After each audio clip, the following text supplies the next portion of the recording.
আসসালামু আলাইকুম এভরিওয়ান। আজকে আমি রান্না করব দেশি আলু দিয়ে ডিম ভুনা। আলুটা আমি একদম আনাম রেখে দিব, আমি ভাঙবো না। আমি ডিম আলু একসঙ্গে সিদ্ধ করে নিয়েছি। এখন আমি একে একে করে সব আলু ছিলে নিব। একটু লবণ হলুদ দিয়ে আমি আলুটা সব মেখে নেব। মরিচের একটু ফাঁকি দিয়েছি। এখানে আমি তেল দিয়ে ডিমটা আমি ভেজে নিচ্ছি। ডিমের সঙ্গে আমি আলুও দিয়ে দিয়েছি। আমার ঝটপট রান্না, আপনারা তো জানেন আমি ঝটপট রেসিপি করি। আমি এইখানে বিশ্বাস করেন গাইস, এত ভালো লেগেছিল।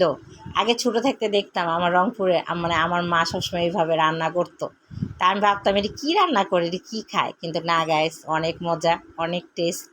এখানে আমি নিজের হাতের মশলা এখানে বানিয়েছি, ওইটা আমি দিয়ে দিয়েছি, হলুদের ফাঁকি মরিচের ফাঁকি।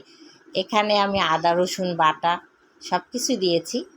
এখানে আমি একটু গরম মশলার ফাঁকি দিয়েছি, জিরা মিলানো মশলাটা একটু দিয়ে দিয়েছি। দেওয়ার পরে ভালো করে আমি এটা কষিয়ে নিব। নেওয়ার পরে এটা আমি ঝোলের পানি দিয়ে দিয়েছি।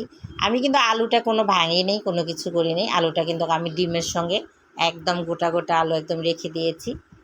এখানে বিশ্বাস করেন গাইস, এত মজা লেগেছিল। লাস্টে আমি একটু জিরার ফাঁকি দিয়েছি, কারণ এখানে যেহেতু আমি ডিমের মানে পুরা গরুর মাংসর মতো রান্না করতেছি। দেখেন গাইস, অনেক কিন্তু মজা হয়েছে, আমাদের খেতে অনেক ভালো লেগেছিল। আশা করে আপনারাও খাবেন। আল্লাহ হাফেজ।